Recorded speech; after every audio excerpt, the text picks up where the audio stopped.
Hello students. तो आज हम बात करने वाले हैं हमारे सेक्सुअल रिप्रोडक्शन, हमारे फीमेल रिप्रोडक्टिव ऑर्गन सिस्टम के बारे में। आई नो लास्ट क्लास में लास्ट जो लाइव था हमारा, उसमें हमारा ये टॉपिक रह गया था। एंड थोड़ा सा इस चैप्टर का हमें अभी भी रिव्यू देना है एंड हमें क्वेश्चन आंसर्स भी करने हैं जो हमारे रहते हैं। ठीक है, क्वेश्चन आंसर्स करेंगे, हमारे प्रीवियस ईयर्स के असर्शन रीजन करेंगे, एमसीक्यूज करेंगे जो कहीं ना कहीं काफ़ी इस बार भर भर के पैटर्न में हमारे आ रहे हैं, है ना। 20 तो एमसीक्यूज ही यहाँ के, 20 नंबर तो फ्री के हैं, असर्शन रीजन भी आपको दिखने वाले हैं। तो क्या करते हैं भाई, जितना भी लास्ट चैप्टर हमारा रह गया है, मतलब इस टॉपिक जितना भी रह गया इस चैप्टर का, वो हम कंप्लीट करते हैं आज। I welcome you all at funder tutor platform, my self Sonia Verma. तो चलिए स्टार्ट करते हैं। सबसे पहले हम बात करें भाई फीमेल रिप्रोडक्टिव ऑर्गन की। लास्ट क्लास में हमने बात कर ली थी आपके मेल रिप्रोडक्टिव ऑर्गन्स की, है ना, और किस तरीके से वो काम कर रहे हैं वो भी हमने बात कर ली थी। क्या क्या पार्ट्स होते हैं, कैसे फंक्शन होता है, कैसे स्पर्म प्रोडक्शन होता है, वो सब हम बात कर चुके हैं। आज हमें बात करना है बच्चे the female reproductive organ. Again exam point of view से it is very much important, because कहीं ना कहीं हमें पता है कि भाई इसका डायग्राम आता है ना, डायग्राम बार बार पूछा जाता है। तो हमें क्या करना है भाई, डायग्राम पे तो फुल ऑन फोकस से निगाह गड़ा के रखनी है। डायग्राम तो करना है हमें दोनों जेनिटेलिया का, यानी कि आपके फीमेल रिप्रोडक्टिव ऑर्गन भी और मेल रिप्रोडक्टिव ऑर्गन का भी। नाउ सबसे पहला था फीमेल रिप्रोडक्टिव ऑर्गन। यहाँ पे बच्चे दो ओवरीज हमें देखने को मिलती है। You can see these are the ovaries, है ना। ये कनेक्टेड है, आपके यूट्रिन वॉल से कनेक्टेड नहीं है, ये आपके वेजाइना के बैक साइड से कनेक्टेड होती है। But in this picture it is looking like ये आपके यूट्रस वॉल से कनेक्टेड है ना। बट ये आपके बैक से, मतलब back of the vagina it is connected. हमारे दोनों ओवरी के अंदर क्या होते हैं, बहुत सारे ओवम्स होते हैं। And as you can see here, बहुत सारे ओवम्स हमें यहाँ पर देखने को मिलते हैं। ये ओवम्स, जब एक बेबी बोर्न होती है, गर्ल बेबी बोर्न होती है, तो कम से कम 80,000 तक होते हैं, 80,000 से 1 लाख तक। जैसे जैसे हम बड़े होते रहते हैं, जैसे जैसे एक फीमेल ग्रो कर रही होती है, तो ये डीनेचर्ड होते रहते हैं, बिकॉज इनको प्रॉपर मैचुरेशन के लिए टाइम, प्रॉपर मैचुरेशन के लिए हॉर्मोन्स नहीं मिलते।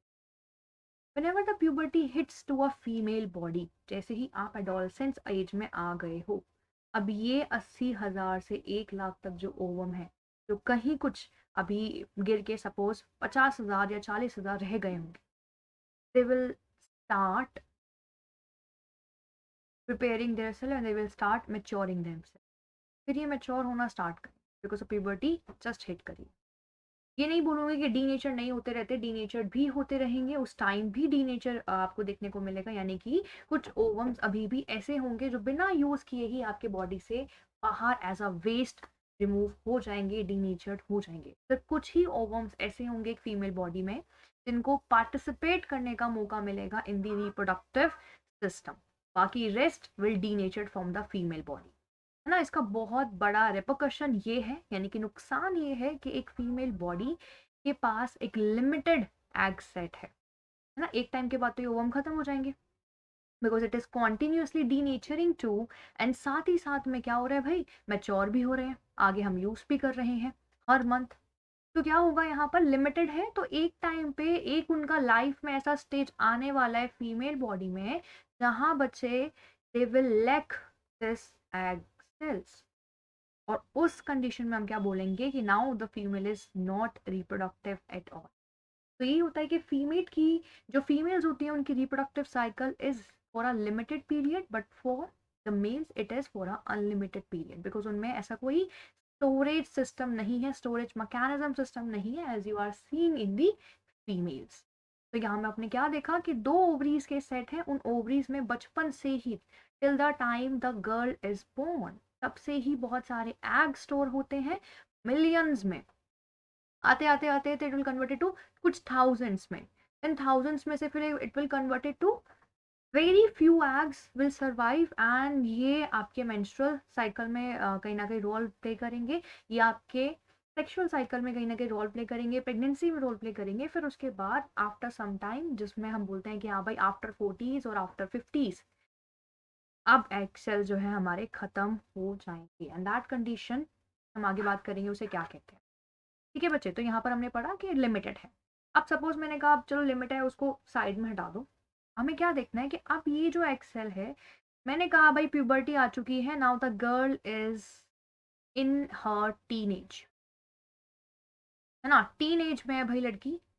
तो अभी क्या हो रहा है, उसके बॉडी में हार्मोनल चेंजेस आ रहे हैं, and due to the hormonal changes what will happen, this ovum will get released into this fallopian tube every month, हर महीने, है ना, क्या देख रहे हैं हम कि हर मंथ हमारा एक ओवरी एक एक्स सेल को रिलीज करता है, यहाँ से एक एक्स सेल रिलीज हुआ जिसे आप ओवम भी बोल सकते हो, विच इज द फीमेल गैमीट।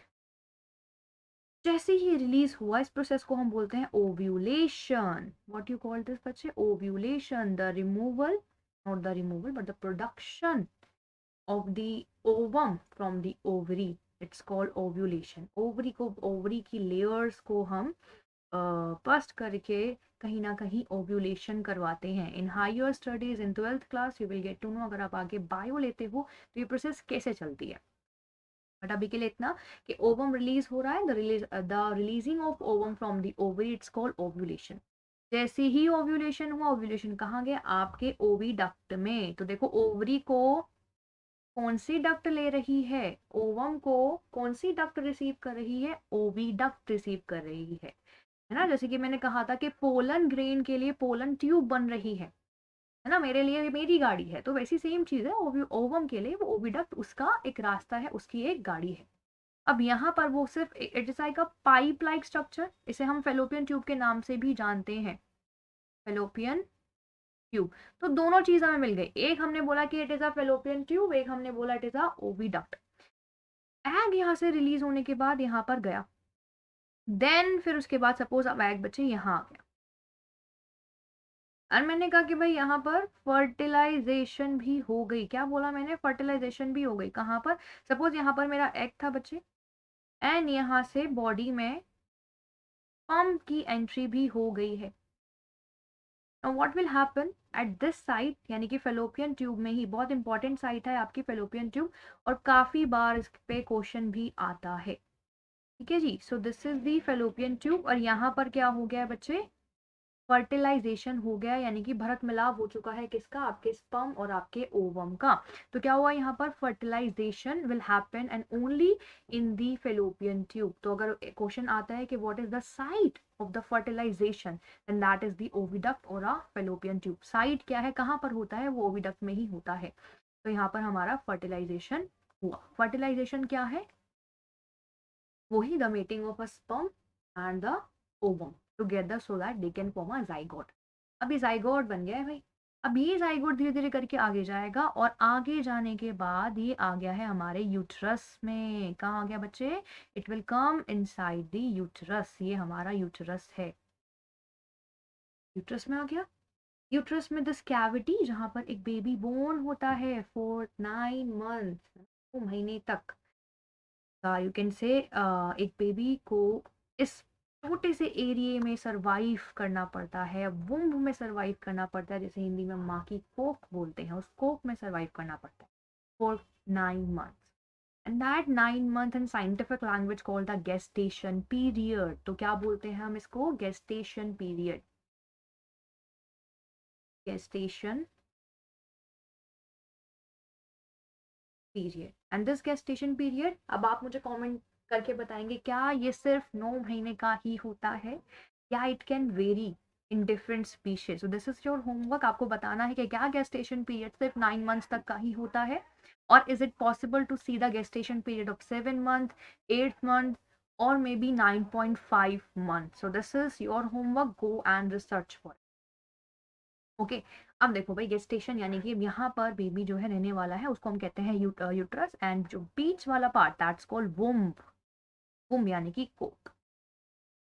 अब क्या हुआ भाई यहाँ पर कि अब ये जो मेरा जाइगोट था, अब जाइगोट ने डिवाइड करा और it will converted itself into the embryo. ये क्या बन चुका है बच्चे, ये एम्ब्रियो बन चुका है।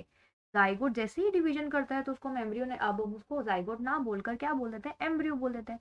For example this was the sperm, and it fuse with the ovum, suppose this is the ovum. इन्होंने एक बड़ा सा सेल बना लिया जहाँ पर स्पर्म का भी न्यूक्लियस है और हमारे ओवम का भी न्यूक्लियस है ना। इस कंडीशन को मैंने क्या बोल दिया, जाइगोट बोल दिया।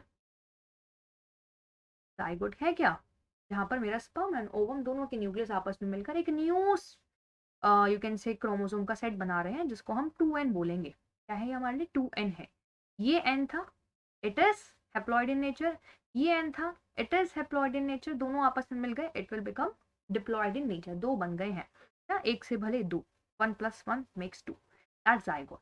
अब जाइगोट ने सोचा कि चलो यार डिवीजन करो, डिवीजन कर करके अपने नंबर को बढ़ाओ, जनसंख्या बढ़ाओ, यही तो हमारा काम है ना, यही तो हमारा काम है जनसंख्या बढ़ाना। तो जाइगोट ने भी कहा कि मैं क्यों पीछे रहूं, तो यहाँ पर इसने भी अपने सेल का डिवीजन करना स्टार्ट कर दिया। तो यहाँ पर एक से बने दो एंड दो से बने चार, और ऐसे करते करते बहुत सारे सेल्स आपके एक ही जगह पर जमा हो जाते हैं, like this.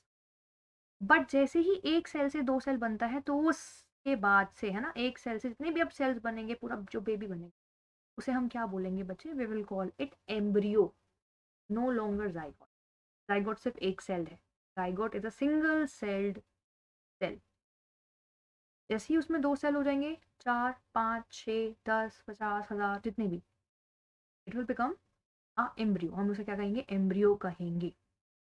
Not here, will call it embryo. तो जब भी मैंने कहा कि भाई अगर यहाँ पर अभी जाइगोट था, इसने डिवीजन करी डिवीजन करी डिवीजन करी, 100 सेल स्टेज आ गया, 200 सेल स्टेज आ गया, और अब ये क्या करेगा, हमारे यूट्रस में आ गया। तो अब हम इसे जाइगोट ना बोल के एम्ब्रियो बोलेंगे, बिकॉज इसमें बहुत सारे सेल्स हैं।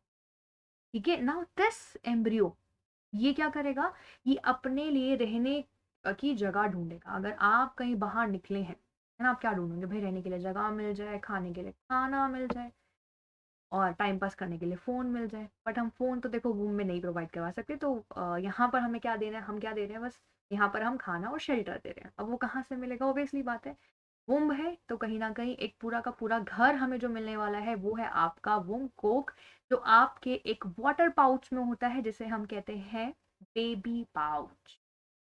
देखो 10th के लेवल पे इतना भी समझ रहे हो ना बेबी पाउच क्या है, वो भी बहुत बढ़िया। साइंटिफिक नेम पे तो हम जाएंगे ही नहीं।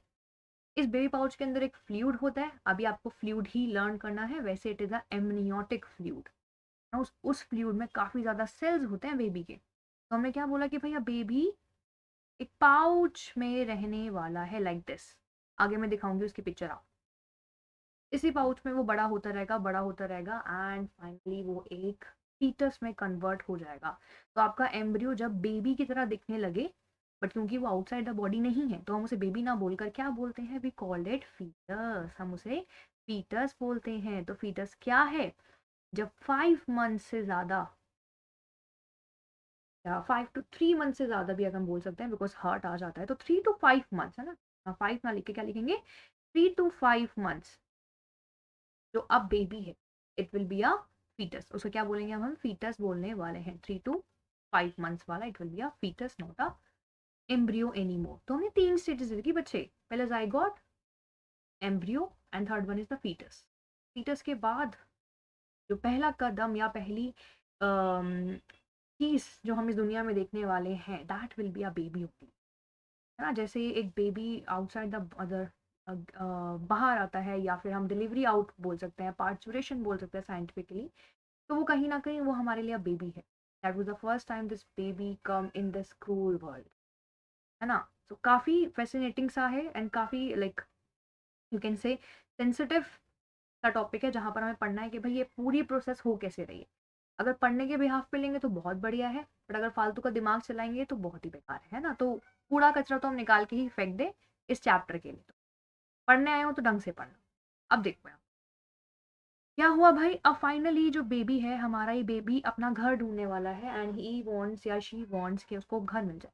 तो घर के लिए क्या करेगा, it will go inside the mother uterus line. तो भाई सिंपल सी बात है, बच्चे को कुछ नहीं मिला, मम्मी के पास जाके बैठ जाओ। मैं तो अभी भी यही करती हूँ, क्या करना भाई, मम्मी के पास जाके बैठ जाओ, कुछ नहीं समझ में आ रहा, मम्मी सब कुछ देख लेती। तो वही चीज़ है। तो भाई यहाँ पर आपने क्या करना है, इम्प्लांटेशन करना है। इस प्रोसेस को क्या कहते हैं, हम इम्प्लांटेशन कहते हैं। It is a implant gestation। I know बहुत होच पोच हो रहा है, बट जो स्टार्टिंग समझ रहा है उसके लिए काफी इजी है समझना। तो we see the implantation here. Implantation क्या है? The whenever the embryo get embedded, क्या बोल रहे हैं? एम्बेडेड यानी कि अंदर जाता है किसके? इनटू द यूट्रिन वॉल, है ना, ये यूट्रस है और यूट्रस के अंदर वॉल्स हैं, तो हम क्या बोलेंगे उसको? Uterine wall. तो जैसे ही यूट्रिन वॉल में आपका एम्ब्रियो एम्बेडेड हो जाता है, this process is known as implantation. क्या कहते हैं बच्चे? इम्प्लांटेशन कहते हैं। तो इम्प्लांटेशन हो गया भाई यहाँ पर हमारा, है ना। फाइनली आफ्टर दिस इम्प्लांटेशन अब बेबी को क्या मिल गया? बेबी पाउच मिल गया। अब वो यहाँ पर ग्रो करेगा एंड ही और शी में live here for at least 9 month or maybe the gestation period, जो भी वो उसने सोचा। प्री मैच्योर होगा तो पहले ही, अगर आफ्टर दैट है तो सी सेक्शन तो है ही। चलिए, implantation happened. Now what will happen is कि अब बच्चे यहाँ पर एक इम्प्लांटेशन के साथ साथ एक और चीज देखनी है हमें कि चलो रहने के लिए घर तो मिल गया, बट खाने के लिए खाना कहाँ से मिलेगा? तो यहाँ पर ना एक और चीज आपके यूट्रिन वॉल से क्रिएट होगी, that is the placenta.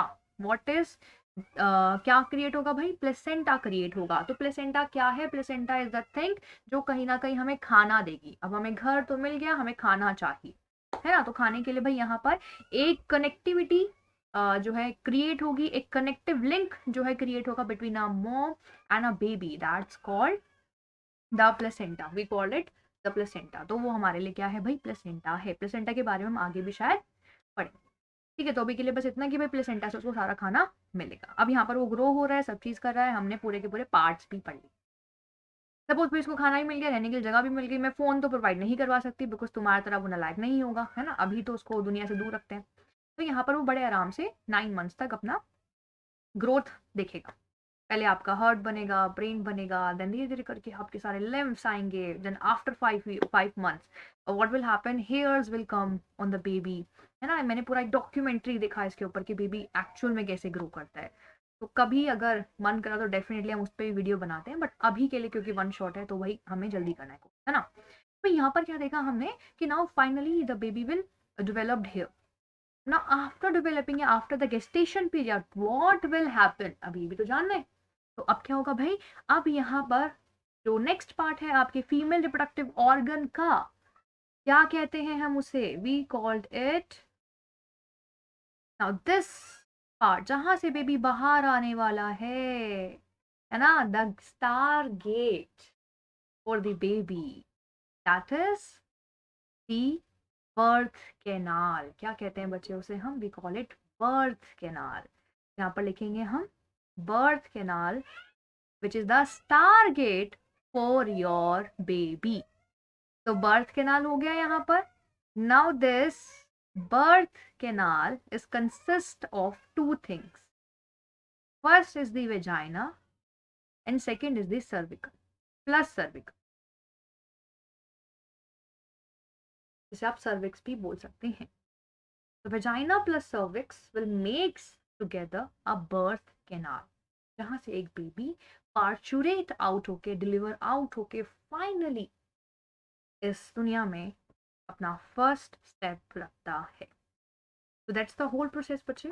I hope आपको फर्टिलाइजेशन, आफ्टर द फर्टिलाइजेशन और बिफोर द फर्टिलाइजेशन सब समझ में आ गया। बिफोर द फर्टिलाइजेशन क्या? कि एग सेल कैसे क्रिएट हो रहे थे? मिलियंस थे, देन 1000 रह गए, कुछ 80,000, फिर उसके बाद कुछ और कम हुए, एंड देन फिर हर मंथ एक एक एग रिलीज होने लगा। अब एक एक एग रिलीज होने लगा, सपोज वहीं पर ही उस टाइम क्या हो गया? इनकॉपुलेशन हो गया, यानी कि entering of the sperm inside the female body called in copulation. In copulation हो गया। And when the incopulation happened, what will happen inside the oviduct? Oviduct में होगा क्या? होगा fertilization होगा। Then after the fertilization, this embryo, है ना, not zygote but embryo will come into the uterine walls and get embedded into the uterine wall. रहने के लिए घर चाहिए भैया, खाने के लिए खाना चाहिए, तो प्लेसेंटा भी बन गया एंड इम्प्लांटेशन भी हो गया। सब कुछ होने के बाद 9 मंथ्स तक वहां पर मजे मारने वाले हैं, फिर उसके बाद तो भैया आके काम धंधा करना है दुनिया में है ना। तो वही चीज है, 9 मंथ तक हम वहां पे मजे मारेंगे, gestation period, and then after that we will deliver out in this world with the help of birth canal. ठीक है, चलो this is the post fertilisation का भी मैंने आपको बता दिया। आ जाओ प्लेसेंटा। हाँ, as I told you placenta के बारे में पढ़ेंगे। सो ये पाउच में बात कर रही थी बच्चे, जहाँ पर बेबी रह रहा है, ये बेबी का घर है, home of baby, so it is the baby pouch, है ना, बेबी पाउच है ये। प्लेसेंटा क्या है? इट इज अ डिस्क और a special tissue embedded in the uterine wall. ये भी आपके यूट्रीन वॉल में है, बिकॉज घर वहां है तो भाई ये भी वहीं पर होने वाला है। And it connects the foetus to the mother. ये हमारे मदर और फीटस के बीच में क्या है? It is a connecting link, है ना, सारा खाना हमें प्रोवाइड करवा रहा है। It look like this. Placenta क्या होता है बच्चे? ये आपकी मदर के बॉडी का पार्ट है ना। ये जो ट्यूब जा रही है ये कहाँ लगेगी? आपके बेबी के नेवल में होगी, है ना, बेबी के नेवल में होगी। और ये जो पाइपलाइन जा रहा है, यानी कि सारा खाना हम पहुंचा रहे हैं, that's called umbilical cord. Umbilical cord. तो कॉर्ड अलग है and placenta is a different thing. Placenta तो ये डिस्क लाइक है ना, it is a disc like structure. किसका पार्ट है? It is a part of the mother body. बहुत से बच्चे कहते हैं मैम ये tube like structure, it is the placenta. No बच्चे, it is a umbilical cord. Placenta is nothing but a part of your mother, जहां से umbilical cord आ रही है। Umbilical cord get attached to the baby. And वैसे अगर देखा जाए तो कनेक्टिव लिंक तो आपका अम्बिलिकल कॉर्ड है। मदर से बेबी को कनेक्ट कौन कर रहा है? This cord. Suppose this is the cord, तो कॉर्ड है भाई कनेक्टिव लिंक। तो ये प्लेसेंटा मदर है, ये बेबी का नेवल है, दोनों को कनेक्ट अम्बिलिकल कॉर्ड कर रही है। ठीक है जी। बट क्या करता है प्लेसेंटा? सारे के सारे जितने भी हमारे खाना होता है, ऑक्सीजन होता है, पानी होता है, जितना सब कुछ बेबी को चाहिए फॉर द डेवलपमेंट, वो सारा प्लेसेंटा ही देती है। और अम्बिलिकल कॉर्ड के थ्रू आपके बेबी में वो चीज चली जाती है। This is how a baby get nourishment. अब हम वो बात करते हैं, सपोज व्हाट हैपेंड कि एग फर्टिलाइज नहीं हुआ, है ना। ये तो फर्टिलाइजेशन की बात थी, बेबी बन गया, बेबी पैदा हो गया, डिलीवरी आउट हो गई। But suppose if fertilisation doesn't happen, तो क्या होगा? अगर फर्टिलाइजेशन नहीं हो तो बच्चे वो एग बेचारा अकेला आया यूट्रस में एंड उसने देखा ओके स्पर्म तो नहीं आए, हम फर्टिलाइज भी नहीं हुए। और इफ हम फर्टिलाइज नहीं हुए तो भाई सिंपल सी बात है, हम क्या हो जाएंगे? हम तो डीनेचर्ड हो जाएंगे। हम क्या हो जाएंगे? हम डीनेचर्ड हो जाएंगे। तो उस टाइम पे फिर क्या होगा? एग हमारा डीनेचर्ड हो गया एंड साथ ही में ये जो आपकी यूट्रिन की वॉल थी जिसमें आपका एग एम्बेडेड होने वाला था, वो भी आपकी डीनेचर्ड हो गई। तो egg along with this wall will come outside the female body in the form of bleeding, है ना। ये शेड हो जाएंगे, आपका जो लेयर है इट विल शेड आउट। जैसे ये शेड आउट हुआ it will come out through a female body in the form of blood or in the form of bleeding. This bleeding will continue for 3 to 4 days. And this process, it's called menstrual cycle. What we call it? It is a menstrual cycle and a very common and normal thing. है ना, स्टेबू नहीं बनाना है इस पे, हो हवा नहीं करना, पहली बार नहीं पढ़ रहे हैं, नॉर्मल चीज है, it is a normal thing. आप सभी इस वजह से आज इस दुनिया में हैं। इफ मेंस्ट्रुअल साइकिल नहीं होती, no one is able to give birth to anyone, है ना, फिर तो एग ही नहीं होता। It is a very scientific thing and a very normal thing. आज सेक्सुअल रिप्रोडक्शन हो गया पूरा। अब हम बात करते हैं रिप्रोडक्टिव हेल्थ की, है ना, रिप्रोडक्टिव हेल्थ की। एक और चीज बच्चे मैं यहाँ पर ऐड कर दूंगी मेंस्ट्रुअल साइकिल के साथ साथ। मैंने कहा था कि ना एक स्टार्टिंग होता है, एक पूरा प्रोसेस होता है और एक एंडिंग होता है। मैंने गाड़ी को स्टार्ट करा, गाड़ी को रेस दी, मैं चलती रही चलती रही चलती रही, जहां तक जाना था, है ना, जहां मंजिल पहुंचा दे वहां तक। फिर मंजिल पे आकर रुक गई। तो मंजिल इज अ स्टॉप, रास्ता सफर है, और कहीं ना कहीं से तो स्टार्टिंग है। सेम चीज यहाँ पर, स्टार्टिंग है मिनार्क, मिनार्क बोल दो, मिनार्च बोल दो, जो मर्जी बोल। एंड सफर है मेंस्ट्रुअल साइकिल, तो चलता रहेगा, काफी लाइफ लॉन्ग चलता रहेगा।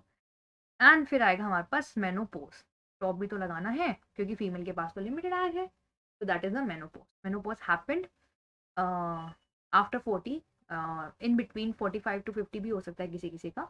आजकल जो लाइफस्टाइल हम फॉलो कर रहे हैं तो कोई शक नहीं है 40s तक डेफिनेटली मेनोपोज हो जाएगा। And talking about the menarche, menarche यानी कि स्टार्टिंग होती है बच्चे 10 या 11 से 13 तक आप ले सकते हैं स्टार्टिंग। क्या है ये? आपके टीनेजिंग का पॉइंट ऑफ व्यू है जिसमें किसी किसी फीमेल्स में ज़्यादा जल्दी हो जाता है, किसी किसी फीमेल्स में कम जल्दी होता है स्टार्टिंग। और ये स्टार्टिंग आपके मेल्स से तो ज़्यादा ही जल्दी होता है आपके फीमेल में। That's the reason why females are always mature than a man. Scientifically proven है भाई, है ना। हम एडल्ट भी उनसे पहले हो रहे हैं, उनमें दिमाग भी बाद में आ रहा है और वो सेक्सुअली रिप्रोड्यूस भी बाद में ही कर पा रहे हैं, है ना। सेक्सुअली एक्टिव भी बाद में हो रहे हैं, तो वही सेम चीज़ आ जाइए।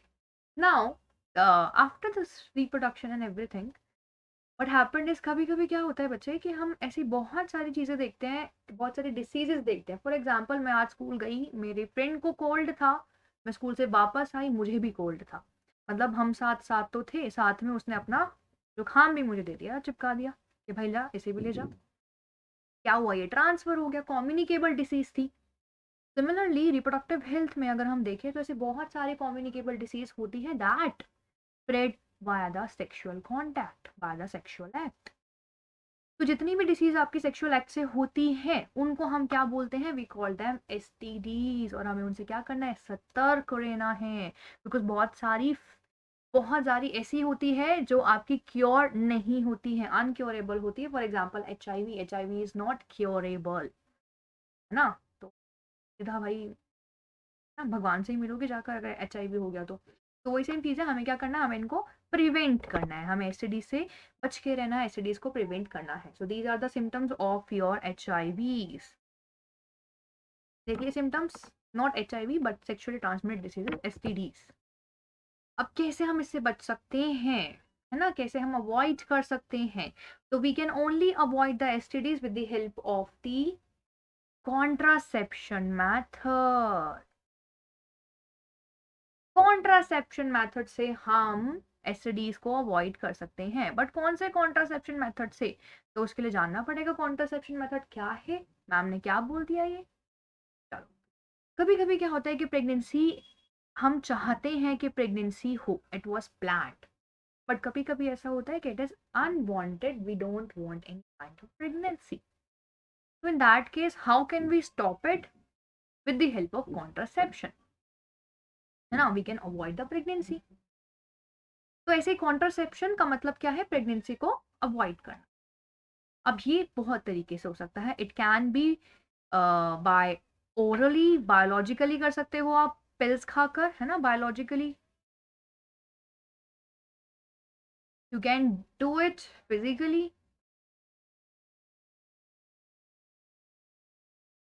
है ना, और you can do it chemically too. क्या क्या मतलब है इनका, केमिकली का मतलब होता है कि हम ना एक ऐसा कोई चीज इंसर्ट कर देंगे into the vagina of a female, है ना, ये फीमेल के वेजाइना में इंसर्ट कर दी जाती है, it's called copper T. This is called copper T. लग रही है ना टी की तरह, टी शेप बना रही है, so it's called copper T. ये सर्जरी से ही होता है, एक प्रॉपर गायनेकोलॉजिस्ट ही हायर कर सकता है, ये नहीं कि भाई हमारा मन है चलो inserted, no you can not that. ये क्या है, ये आपका डॉक्टर ही आपको रिकमेंड करता है कि how, for how long and कैसे आप इसका इस्तेमाल कर सकते हैं, क्या क्या इनके साइड इफेक्ट होंगे, क्योंकि बहुत साइड इफेक्ट होते हैं इन सब चीज़ों के, तो एक डॉक्टर ही आपको सजेस्ट कर सकता है ना। Being in this age, I know you all are so curious about each and everything, but the main thing is this is my thing, मुझे ही आपको समझाना है, मुझे ही आपको बताना है कि हमें क्या क्या करना है और क्या नहीं। सबसे पहला तो एसटीडी से दूर रहना है। Secondly, we should have knowledge of each and every contraceptive. Thirdly, we should know कि हमारे बॉडी में इस टाइम क्या क्या चेंजेस हैं और क्या क्या हमारे लिए एक्सेप्टेबल है।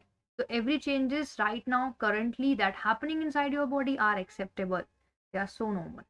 चलिए, सेकेंडली पता होना चाहिए कि कौन कौन से कॉन्ट्रासेप्शन के मेथड होते हैं। तो they are 3 types of contraception के मेथड, फिजिकली, बायोलॉजिकली, केमिकली।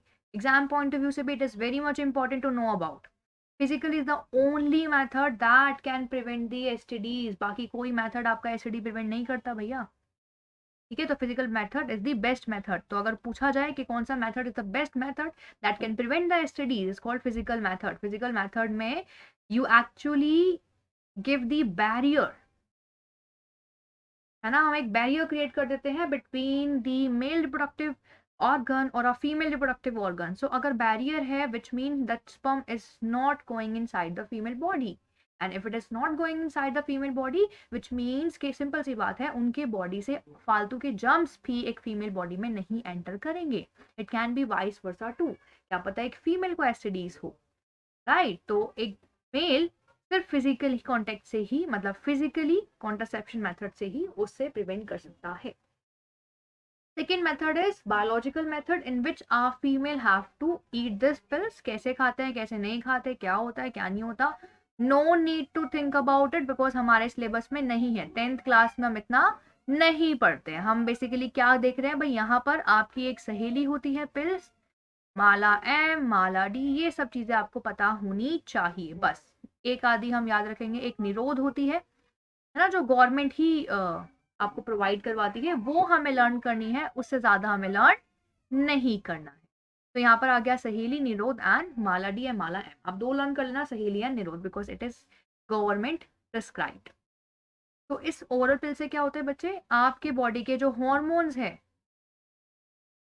उनका लेवल चेंज हो जाता है, डिस्टर्ब हो जाता है, जिसके वजह से इजीली आप प्रेगनेंसी को क्या कर सकते हो, अवॉइड कर सकते हो. तो हॉर्मोन्स को अगर हम इनबैलेंस कर देंगे तो pregnancy will also be imbalance, या अवॉइड कर सकते हैं. कैसे होते हैं, कैसे नहीं होती है, कौन कौन से हॉर्मोन्स होते हैं, no need to worry about that. बस दो हॉर्मोन्स के नाम याद रख लेंगे हम, एस्ट्रोजन्स एंड प्रोजेस्टेरॉन्स. ये दो का लेवल इम्बैलेंस हो जाता है. That's it. इतना हमें लर्न करना है 10th के लेवल पे. If you talk about the copper T, तो कॉपर-टी में क्या होता है बच्चे, कॉपर-टी के अंदर आपका स्पर्म मोटिलिटी हम बंद कर देते हैं. यानी कि स्पर्म तो बॉडी में आ रहे हैं, बट स्पर्म मोटिलिटी ही हमने बंद कर दिया है. वी किल दी स्पर्म, हम स्पर्म को ही किल कर रहे हैं. स्पर्म की मोटिलिटी खराब कर दी, स्पर्म को किल कर दिया. और अगर सपोज अगर स्पर्म जाके फ्यूज भी कर चुका है, जायगोट बन चुका है, तो हम इम्प्लांटेशन ही नहीं होने देंगे, है ना. हम इम्प्लांटेशन ही नहीं होने देंगे. हम यूट्रस को ही ऐसा बना देंगे जहां पर इम्प्लांटेशन हो ही ना पाए, प्रेगनेंसी आगे कंसीव कर ही ना पाए वो लेडी. तो कॉपर-टी का ये काम होता है. Copper T is for long time period, 3 से 5 साल तक के बीच के लिए कॉपर-टी यूज की जाती है. After that we have surgical method which is a permanent sort of method, है ना. क्या कर दो भाई, यहाँ हमें पता है कि जितने भी स्पर्म प्रोड्यूस होते हैं it will go from the vast difference, तो वास्ट डिफरेंस को ही कट कर दो. यहाँ हो गया हमारा vasectomy. We have talked about it in the life 2. और सेम चीज अगर हम फेलोपियन ट्यूब को कट कर देंगे यहाँ पर, तो ये भी क्या हो जाएगा हमारा, ये होगा हमारा ट्यूबेक्टमी. ट्यूबैक्टमी के अंदर क्या हुआ, फेलोपियन ट्यूब को ही कट कर दिया. If there is no fallopian tube तो कोई एग रिलीज भी होगा तो वहीं से वहीं डीनेचर्ड ओवन तक नहीं आ पाया. चलो with this we have completed this chapter. Question answers की बात कर लेते हैं बच्चे. चलिए now be ready to answer me. Firstly the anther content, anther में क्या होता है, एंथर सबसे पहले कहाँ से आया, एंथर हमने कहा पढ़ा था, आपके मेल रिप्रोडक्टिव ऑर्गन फ्लावर्स में क्या है उसके पास, सेपल्स है, सेपल्स तो फ्लावर का पार्ट है. ओव्यूल है, वो तो फीमेल रिप्रोडक्टिव ऑर्गन का पार्ट है. कार्पेल है, वो तो आपका फीमेल रिप्रोडक्टिव ऑर्गन है. क्या था, पोलन ग्रेन्स था. Correct answer is pollen grain. तो हमें ऐसे एलिमिनेट करते करते करेक्ट आंसर ढूंढना है. अब देखो the development of the seedling from the embryo under appropriate condition is called, क्या बोला है भाई कि सीडलिंग जो मेरी एम्ब्रियो से डेवलप कर रही है ना, एम्ब्रियो से अब क्या बन रहा है, सीडलिंग बन रहा है. सीडलिंग क्या होता है, एक छोटा सा न्यू बॉर्न प्लांट. तो यहाँ पर लिखेंगे small new plant, small new born plant is called seedling. तो सीडलिंग जब एम्ब्रियो से बन रहा है वी कॉल्ड इट पॉलिनेशन कहते हैं, नहीं जी. वेजिटेटिव प्रोपगेशन कहते हैं, नहीं जी. रीजनरेशन कहते हैं क्या, जहाँ पर रीजनरेटिव सेल्स है, नहीं जी. तो व्हाट इट कॉल्ड जर्मिनेशन. मैंने कल भी बताया था, सीड को सो कर दो, वहां से एक छोटा सा प्लांट निकलेगा. वो छोटा सा प्लांट क्या है, वो छोटा सा प्लांट है आपका सीडलिंग, है ना. ये ऊपर के स्टेम्स निकल रहे हैं और ये नीचे का क्या रहे, रूट्स आ रहे हैं. नाउ बच्चे, by which method the asexual reproduction occur in amoeba, ये तो बच्चा जानता है क्या, fission. very good. now अगर नहीं भी पता तो क्या करो भाई, देखो बर्डिंग तो नहीं होती, जर्मिनेशन नहीं होता, ऑल ऑफ दिस तो हो ही नहीं सकता, बस सीधा fission. asexual reproduction produce offspring that are asexual reproduction में offspring produce जो होते हैं, है ना, बेबी जो प्रोड्यूस होता है वो कैसे होते हैं, जेनेटिकली आइडेंटिकल, क्या बिल्कुल सेम होते हैं, जेनेटिकली आइडेंटिकल टू सिबलिंग्स, क्या पेरेंट्स से और आपस में भी सेम होते हैं, नन ऑफ द अबव, क्या नहीं होते, या बोथ ऑफ द अबव। हमें पता है कि अगर यहाँ पर एक अमीबा डिवाइड हुआ है तो वो इक्वल पार्ट्स में डिवाइड होगा, ये आइडेंटिकल होगा पेरेंट्स से भी, ये आइडेंटिकल होंगे साथ में खुद से भी, यानी कि both of the above will be your answer. ध्यान से पढ़ना कि नहीं मैम हमने पढ़ा था आइडेंटिकल टू द पेरेंट, सीधा क्लिक करके मतलब टिक करके आ गए, बट हमें दोनों चीज पढ़नी है ना, सिबलिंग से भी होते हैं। The process of development of organism like itself, it's called, हम खुद के जैसे organisms को बना रहे हैं, क्या कहते हैं इसे, क्या बर्डिंग कहते हैं, फ्लावरिंग कहते हैं, none of these, या reproduction, and the answer is reproduction, है ना। reproduction का मतलब क्या होता है, re means again, production of on kind of organism, बिल्ली बिल्ली को पैदा करेगी कुत्ते को नहीं, तो वो is development of organism like itself, reproduction.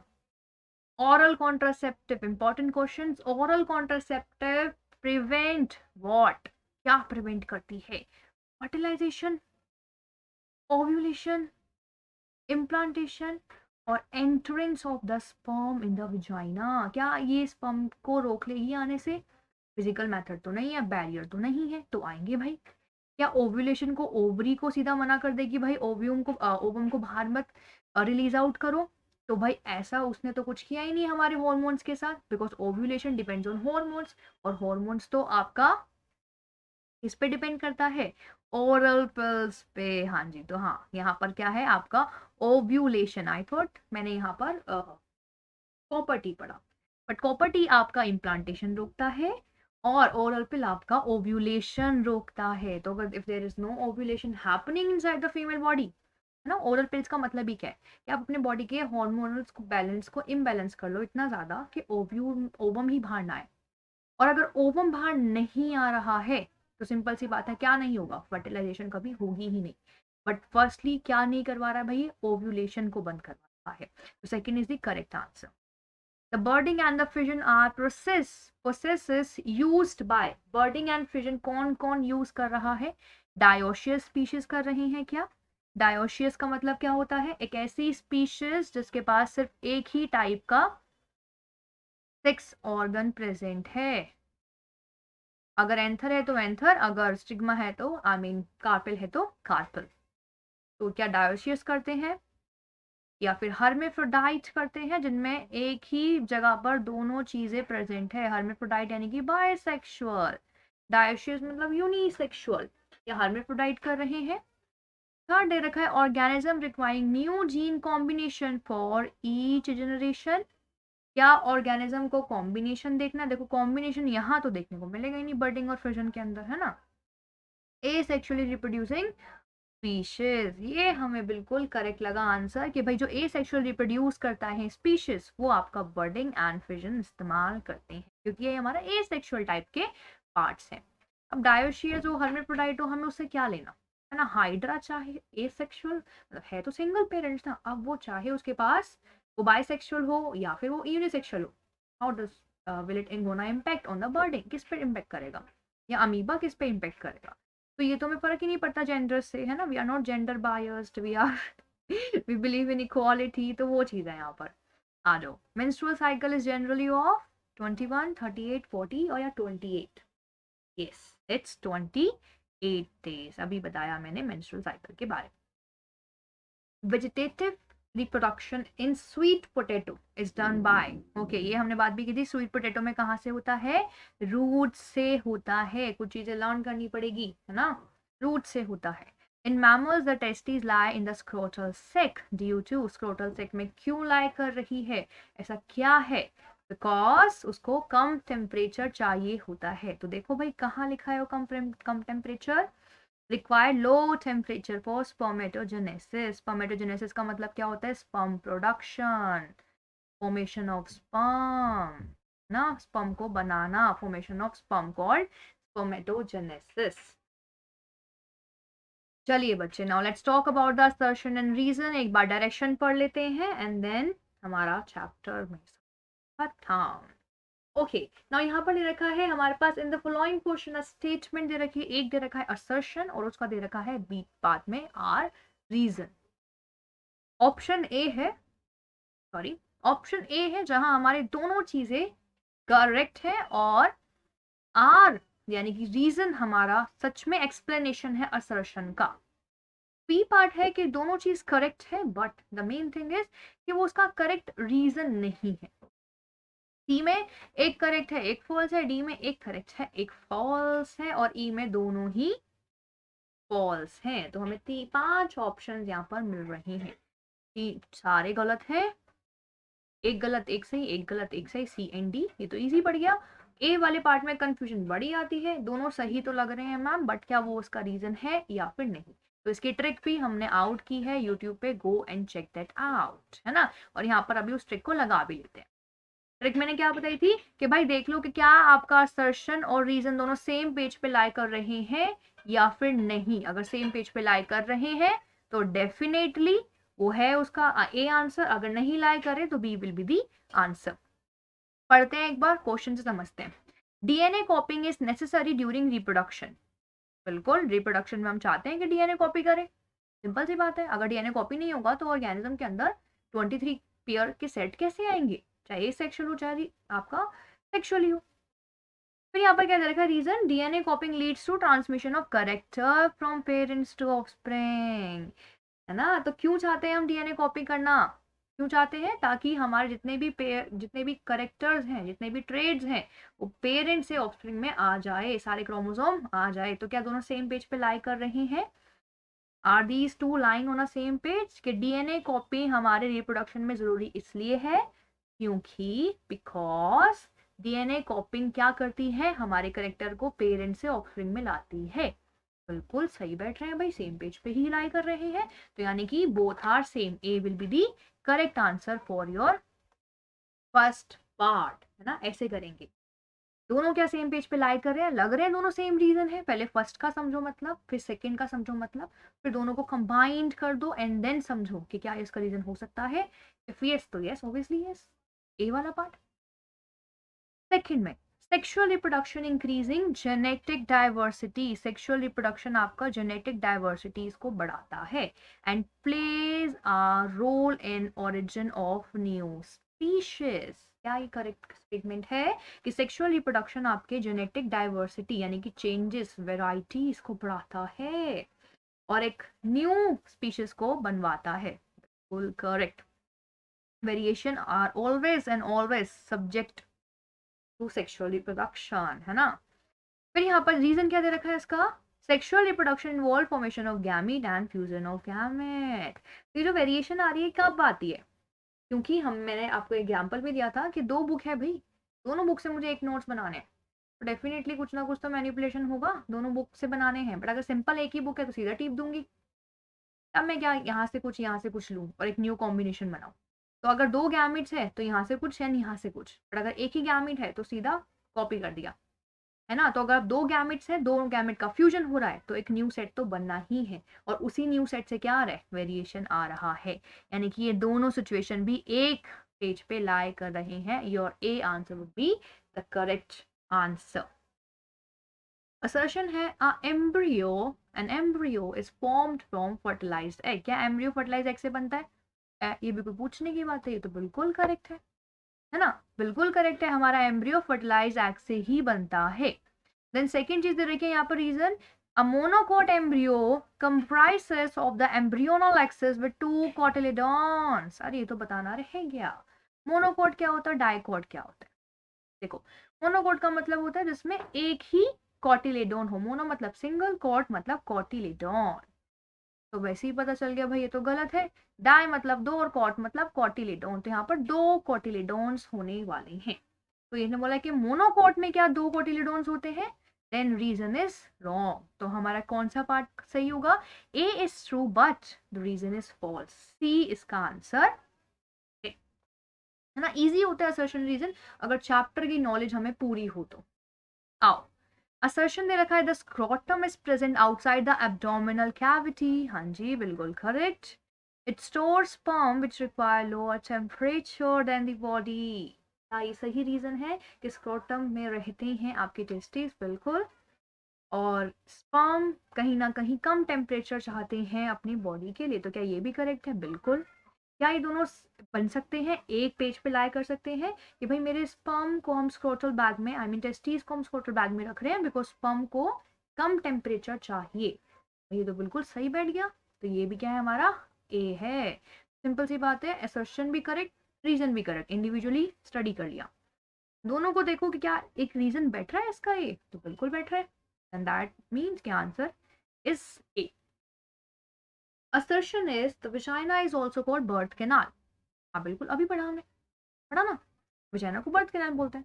Now during the birth the baby passes through the vagina, तभी तो बर्थ कैनाल बोलते हैं, तभी तो उसके थ्रू बर्थ हो रहा है, तभी तो बर्थ कैनाल बोल रहे हैं. दोनों करेक्ट है, जोड़ दो. वजाइना को बर्थ कैनाल इसलिए कहा जाता है क्योंकि रीजन है बेबी उसी से पास होता है. ऑब्वियसली बर्थ एक बेबी का उस जगह से हो रहा है. मैंने बोला this is the entry get because यहाँ से हम एंट्री ले रहे हैं. vagina is the birth canal because baby is producing from this gate. तो बस सिंपल सी बात है, A will be the correct answer. है ना, दोनों को इंडिविजुअली स्टडी देन रिलेट.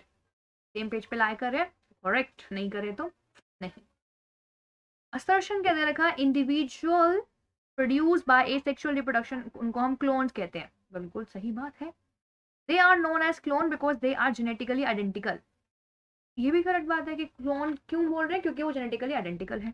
तो क्या ये इसका रीजन है कि भाई हम ए सेक्सुअल रिप्रोडक्शन में जितना भी ऑफस्प्रिंग बन रहे हैं उनको हम क्लोन्स बोलते हैं because they are genetically identical, because they are genetically identical. बिल्कुल करेक्ट, ये भी आपका ए बैठ रहा है ना. मेरा कोई इंटेंशन नहीं था कि मैं सब कुछ ए वाले लाऊं, but the main thing is मैंने ऊपर के टॉप जितने भी आपके बार बार पूछे जा रहे थे PYQs, वो मैंने यहाँ पर करे. आई डोंट नो कि मोस्टली ए ही थे. अभी मैं सोचना कि मैम क्या पता सारे ए ही आने वाले हैं, नहीं, हमें नॉर्मल थोड़ा सेंस लगा के करना है. चलो नाउ असर्शन दे रखा है द वासेक्टमी. क्या होता है वासेक्टमी? वास्ट डिफरेंस को खर्च कर देना. इज अ सर्जिकल मेथड और द बर्थ कंट्रोल. हाँ बिल्कुल, ये भी सर्जिकल मेथड है और बर्थ भी कंट्रोल करता है, प्रेगनेंसी नहीं होती. In vasectomy the small portion of oviduct is cut and tied properly. अरे वासेक्टमी में तो वास डिफरेंस आता है, ये ओविडक्ट कहाँ से आ गया? तो ये तो गलत हो गया. कौन सा पार्ट है फिर ये? That is the C option. A is true but reason is false. HIV AIDS is bacterial disease. हाँ ये बैक्टीरियल डिसीज है. HIV की फुल फॉर्म याद रखनी है बच्चे. It is human immunodeficiency virus. Human immunodeficiency virus. तो देखो जिसके नाम में ही वायरस है वो बैक्टीरियल कैसे हो सकता है ना. तो ये तो गलत हो गया. It spread through sharing of food and water. अरे अरे HIV तो क्या है? It is STD. HIV क्या है? STD, सेक्सुअल ट्रांसमिटेड डिसीज है. तो ये पानी और फूड से कैसे फैलेगा, है ना, कैसे फैलेगा? तो ये भी गलत हो गया. Both are wrong, both are wrong. E is the option, E इसका ऑप्शन है. असर्शन दे रखा है pollen grains from the carpel stick to the stigma of the stamen. मेरे पोलन ग्रेन कार्पल से निकलकर स्टिग्मा पर जाते हैं. और स्टिग्मा किसका है? स्टेमन का. ये तो उल्टा नहीं हो गया? कार्पल में स्टिग्मा होता है और पोलन ग्रेन स्टेमन से आते हैं. बट हम क्या करेंगे? तो स्टिग्मा दिख गया हमें, हमें पोलन ग्रेन दिख गया, हम बताएंगे ट्रू है. It is a false statement. ढंग से पढ़ना है. स्टिग्मा स्टेमन नहीं होता. स्टेमन किसका पार्ट है? स्टेमन तो is a male reproductive organ. और मेल रिप्रोडक्टिव ऑर्गन में क्या होता है? पोलन ग्रेन होते हैं. और carpel is a female reproductive organ, उसमें स्टिग्मा होता है. तो ये वाइस वर्सा कर दिया, तो it is a wrong statement. Reason is the fertilised egg cell grow inside the ovule and become seed. क्या मेरा फर्टिलाइज्ड एग हमारे ओव्यूल के अंदर ग्रो करता है? बिल्कुल करेक्ट बात. एम्ब्रियो सेक के अंदर ग्रो करता है. और क्या वो सीड बन जाता है? बिल्कुल करेक्ट. तो हमारा first is false and second is true. The answer is D part. यहाँ पर फाइनली डी पार्ट हमें देखने को मिला. Last but not the least, assertion दे रखा है बच्चे, characteristics of the parental plant can be preserved through asexual reproduction. क्या दे रखा है कि characteristics of the parental plant can be preserved, यानी कि हम उसको सेव कर सकते हैं एसेक्सुअल रिप्रोडक्शन में। जो जो पेरेंट में होगा वो ही सेम आपके बेबीज में जाने वाला है, यानी कि हम क्या कर रहे हैं, एक्चुअल में प्रिजर्व कर रहे हैं, है ना, प्रिजर्व मीन्स बचा रहे हैं। बिल्कुल it is a true statement. Reason दे रखा है, the vegetative reproduction involve only mitosis. Vegetative reproduction के अंदर क्या हो रहा है, माइटोसिस हो रहा है, ये भी करेक्ट। जो आपका वेजिटेटिव रिप्रोडक्शन होता है वो भी एसेक्सुअल रिप्रोडक्शन है, वहां सिर्फ आपका माइटोसिस ही होता है। तो क्या ये इसका रीजन है कि भाई हमारा एसेक्सुअल रिप्रोडक्शन में करेक्टर्स प्रिजर्व्ड रहते हैं, क्योंकि यहां पर सिर्फ माइटोसिस होता है। तो बिल्कुल ये भी आपका दोनों सही बैठ रहे हैं। माइटोसिस हो रहा है बच्चे तभी वो एसेक्सुअल ही रिप्रोड्यूस कर रहा है, वरना सेक्सुअल में तो मियोसिस होता है, और meiosis is the only reason जहां पर आपके गैमीट्स के बहुत सारे टाइप्स और वेराइटीज आपको देखने को मिलते हैं। तो अगर गैमीट्स की वैरायटी मिल रही है हमें सेक्सुअल में, that is only and only because of meiosis. अभी के लिए बस हम इसको याद रखेंगे, क्यों, बिकॉज 11th में हमें इसका कॉन्सेप्ट पढ़ना है, अभी नहीं पढ़ना 10th के बिहाफ में। ओ गॉड, चलिए बच्चे, हमने फाइनली आपके 20 MCQs and 15 assertion and reason solve कर लिए, पूरा चैप्टर हमने खत्म कर लिया।